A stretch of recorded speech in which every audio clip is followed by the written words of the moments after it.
ನಮಸ್ಕಾರ ವೀಕ್ಷಕರೇ, ಭಾರತೀಯಂ ಚಾನಲ್ಗೆ ತಮಗೆಲ್ಲರಿಗೂ ಸ್ವಾಗತ. ನಾನಿವತ್ತು ಮೇಷರಾಶಿಯವರ 2026ರ ವರ್ಷ ಭವಿಷ್ಯವನ್ನು ತಿಳಿಸ್ತಾ ಹೋಗುತ್ತೇನೆ. 2026ರಲ್ಲಿ ನಿಮಗೆ ಬಹುತೇಕವಾಗಿ ಶುಭ ಫಲಗಳ ಅನುಭವ ಅನ್ನುವಂತಹದ್ದು ಬರುತ್ತೆ.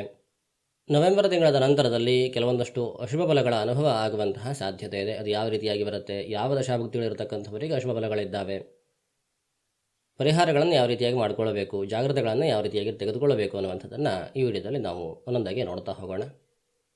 ನೋಡಿ, ಮೊದಲನೇದಾಗಿ ನಿಮ್ಮ ಆರ್ಥಿಕ ಪರಿಸ್ಥಿತಿ, ಉದ್ಯೋಗ ಹೇಗಿರುತ್ತೆ, ಉದ್ಯೋಗದಿಂದ ಬರುವಂತಹ ಆದಾಯ ಹೇಗಿದೆ, ಎಷ್ಟು ಖರ್ಚಿದೆ, ಇದನ್ನೆಲ್ಲ ನೋಡ್ಕೊಳ್ಬೇಕಾಗತ್ತೆ. ಮೊದಲನೇದಾಗಿ ಬರುವಂತಹದ್ದು ಹಣಕಾಸಿನ ವಿಚಾರ.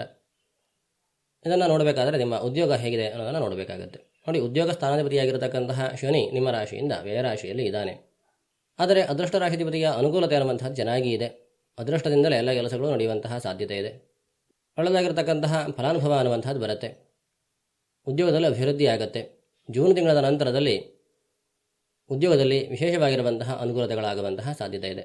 ಜೂನ್ ತಿಂಗಳವರೆಗೆ ಉದ್ಯೋಗದಲ್ಲಿ ಸಾಧಾರಣವಾಗಿರತಕ್ಕಂತಹ ಅಭಿವೃದ್ಧಿ ಇರುತ್ತೆ. ಜೂನ್ ತಿಂಗಳ ನಂತರದಿಂದ ಅಕ್ಟೋಬರ್ ತಿಂಗಳವರೆಗೆ ವಿಶೇಷವಾಗಿರುವಂತಹ ಅನುಕೂಲತೆಗಳು ಉದ್ಯೋಗದ ವಿಚಾರದಲ್ಲಿ ಆಗುತ್ತೆ. ಉದ್ಯೋಗವನ್ನು ಹುಡುಕುತ್ತಾ ಇರತಕ್ಕಂಥವರಿಗೆ ಒಳ್ಳೆಯ ಕೆಲಸ ಸಿಗುವಂತಹ ಸಾಧ್ಯತೆ ಆ ಒಂದು ಜೂನ್ ತಿಂಗಳ ಸಮಯದಲ್ಲಿದೆ. ಹಾಗೆ ಉದ್ಯೋಗದ ಬದಲಾವಣೆಗೂ ಕೂಡ ವಿಶೇಷವಾಗಿರುವಂತಹ ಅನುಕೂಲತೆಗಳಾಗುತ್ತೆ.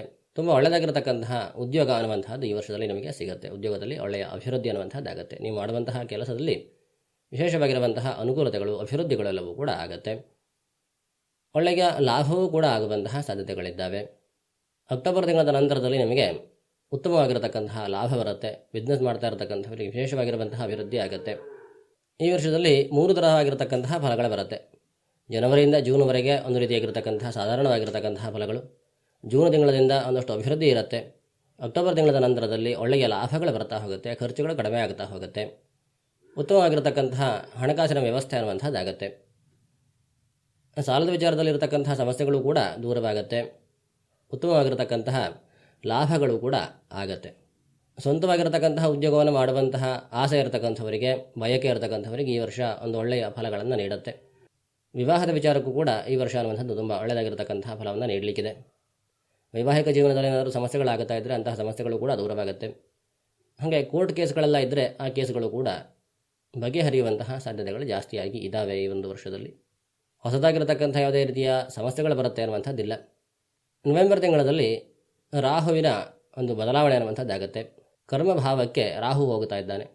ಹಾಗಾಗಿ ಉದ್ಯೋಗದ ವಿಚಾರದಲ್ಲಿ ಒಂದಷ್ಟು ಬದಲಾವಣೆಗಳಾಗುವಂತಹ ಸಾಧ್ಯತೆ ಇದೆ. ನವೆಂಬರ್ ತಿಂಗಳ ನಂತರದಲ್ಲಿ ಸಣ್ಣ ಪುಟ್ಟ ಕಿರಿಕಿರಿಗಳಾಗುವಂತಹ ಸಾಧ್ಯತೆ ಇದೆ. ಸ್ವಲ್ಪ ಜಾಗ್ರತೆಯನ್ನು ತೆಗೆದುಕೊಳ್ಳಬೇಕಾಗತ್ತೆ. ದೊಡ್ಡದಾಗಿರ್ತಕ್ಕಂಥ ಸಮಸ್ಯೆಗಳಲ್ಲ, ಚಿಕ್ಕ ಪುಟ್ಟ ಸಮಸ್ಯೆಗಳು. ಆದರೂ ಯಾರ್ಯಾರಿಗೆ ರಾಹು ದಶೆ ನಡೀತಾ ಇದೆ ನೋಡಿ, ಅಂಥವರು ವಿಶೇಷವಾಗಿರತಕ್ಕಂತಹ ಜಾಗ್ರತೆಯನ್ನು ವಹಿಸಿಕೊಳ್ಬೇಕಾಗತ್ತೆ. ಎಲ್ಲರಿಗೂ ಸಮಸ್ಯೆಗಳಾಗತ್ತೆ ಅಂತಲ್ಲ. ರಾಹು ದಶೆಯಲ್ಲಿ ಇರತಕ್ಕಂಥವರಿಗೆ ಹಾಗೆ ಕೇತು ದಶೆಯಲ್ಲಿ ಇರತಕ್ಕಂಥವರಿಗೆ ಸಣ್ಣ ಪುಟ್ಟ ಕಿರಿಕಿರಿಗಳಾಗುವಂತಹ ಸಾಧ್ಯತೆ ಇದೆ ಉದ್ಯೋಗದ ವಿಚಾರದಲ್ಲಿ. ನವೆಂಬರ್ ತಿಂಗಳ ನಂತರದಲ್ಲಿ ಹೆಚ್ಚಿನ ಒಂದು ಸಾಧ್ಯತೆ ಅನ್ನುವಂಥದ್ದಿದೆ. ಹಾಗಾಗಿ ರಾಹು ದಶೆಯಲ್ಲಿರತಕ್ಕಂಥವ್ರು, ಕೇತು ದಶೆಯಲ್ಲಿರತಕ್ಕಂಥವ್ರು ವಿಶೇಷವಾಗಿರುವಂತಹ ಜಾಗ್ರತೆಯನ್ನು ವಹಿಸಿಕೊಳ್ಳಬೇಕಾಗುತ್ತೆ. ಹಾಗೆ ನಿಮಗೆ 7.5 ಅನ್ನುವಂಥದ್ದು ನಡೀತಾ ಇದೆ. ಶನಿ ದಶೆ ಯಾರ್ಯಾರಿಗೆ ನಡೀತಾ ಇದೆ ಅಂಥವರು ವಿಶೇಷವಾಗಿರುವಂತಹ ಜಾಗ್ರತೆಯನ್ನೇ ತೆಗೆದುಕೊಳ್ಬೇಕಾಗತ್ತೆ. ಯಾವುದೇ ರೀತಿಯಾಗಿರತಕ್ಕಂತಹ ಶುಭ ಫಲಗಳು ಬಂದರೂ ಕೂಡ ಆ ಫಲಗಳನ್ನು ಕಾಣದೇ ಇರೋ ಹಾಗೆ ಅಥವಾ ಆ ಫಲಗಳ ಅನುಭವ ಆಗದೇ ಇರೋ ಹಾಗೆ ಈ ಶನಿ ಅನ್ನತಕ್ಕಂಥವರು ನಿಮಗೆ ಒಂದಷ್ಟು ತೊಂದರೆಗಳನ್ನು ಕೊಡ್ತಾ ಹೋಗುತ್ತಾನೆ. 7.5 ಶನಿ ಅನ್ನುವಂಥದ್ದು ಅಷ್ಟು ಕಿರಿಕಿರಿಗಳನ್ನು ಉಂಟು ಮಾಡುತ್ತೆ. ಹಾಗಾಗಿ ಶನಿ ದಶೆಯಲ್ಲಿ ಇರತಕ್ಕಂಥವ್ರು ವಿಶೇಷವಾಗಿರುವಂತಹ ಜಾಗ್ರತೆಯನ್ನು ವಹಿಸಿಕೊಳ್ಳಬೇಕಾಗುತ್ತೆ. ವಿನಾಕಾರಣವಾಗಿರತಕ್ಕಂತಹ ಖರ್ಚುಗಳು ಎದುರಿಗೆ ಬರಬಹುದು ಶನಿ ದಶೆ ಇರತಕ್ಕಂಥವರಿಗೆ. ಹಾಗೆ ಕುಜನ ದಶೆ ನಡೀತಾ ಇರತಕ್ಕಂಥವರು ಕೂಡ ವಿಶೇಷವಾಗಿರುವಂತಹ ಜಾಗ್ರತೆಯನ್ನು ವಹಿಸಿಕೊಳ್ಳಬೇಕಾಗತ್ತೆ.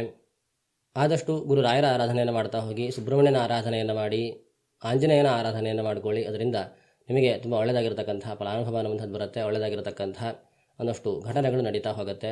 ಬರುವಂತಹ ಸಮಸ್ಯೆಗಳ ಪ್ರಮಾಣ ಅನ್ನುವಂಥದ್ದು ಕಡಿಮೆ ಆಗುತ್ತೆ. ವಿಶೇಷವಾಗಿ ಗುರುರಾಯರ ಆರಾಧನೆಯನ್ನು ಹಾಗೂ ವಿಷ್ಣುವಿನ ಆರಾಧನೆಯನ್ನು ಮಾಡಿಕೊಳ್ಳಿ. ತುಂಬ ಒಳ್ಳೆಯದಾಗಿರತಕ್ಕಂತಹ ಫಲಾನುಭವ ಬರುತ್ತೆ.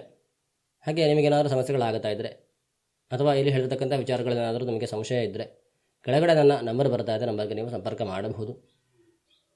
ನಿಮ್ಮ ಮೂಲ ಜಾತಕದ ವಿಶ್ಲೇಷಣೆ ಮಾಡುವ ಮುಖಾಂತರವಾಗಿ ನಿಮಗೆ ಏನು ಪರಿಹಾರಗಳನ್ನು ಮಾಡಿಕೊಳ್ಳಬೇಕು ಅಥವಾ ಯಾವ ಸಮಸ್ಯೆಗಳು ಬರುವಂತಹ ಸಾಧ್ಯತೆ ಇದೆ ಅಥವಾ ಈ ವರ್ಷದಲ್ಲಿ ಯಾವ್ಯಾವ ದಶಾಭುಕ್ತಿಗಳು ನಡೀತಾ ಇದೆ, ಆ ದಶಾಭುಕ್ತಿಗಳಿಗೆ ಸಂಬಂಧಪಟ್ಟ ಹಾಗೆ ಯಾವ್ಯಾವ ವಿಚಾರಕ್ಕೆ ಅನುಕೂಲತೆ ಇದೆ, ಯಾವ್ಯಾವ ವಿಚಾರಕ್ಕೆ ಅನಾನುಕೂಲತೆ ಇದೆ, ಯಾವ ರೀತಿಯಾಗಿರತಕ್ಕಂತಹ ಜಾಗ್ರತೆಗಳನ್ನ ತೆಗೆದುಕೊಳ್ಬೇಕು, ಇದನ್ನೆಲ್ಲ ಹೇಳೋಕ್ಕಾಗತ್ತೆ. ಆಸಕ್ತರು ಕೆಳಗಡೆ ಬರ್ತಾ ಇರತಕ್ಕಂಥ ನಂಬರ್ಗೆ ಸಂಪರ್ಕ ಮಾಡಿ ನಿಮ್ಮ ಜಾತಕದ ವಿಶ್ಲೇಷಣೆಯನ್ನು ಮಾಡಿಸ್ಕೊಳ್ಳಿ ಅಂತ ಹೇಳ್ತಾ ಮುಂದಿನ ವಿಡಿಯೋದಲ್ಲಿ ಮತ್ತಷ್ಟು ವಿಚಾರಗಳ ಜೊತೆಗೆ ನಾನು ನಿಮ್ಮನ್ನು ಮತ್ತೆ ಭೇಟಿ ಮಾಡುತ್ತೇನೆ. ಧನ್ಯವಾದಗಳು.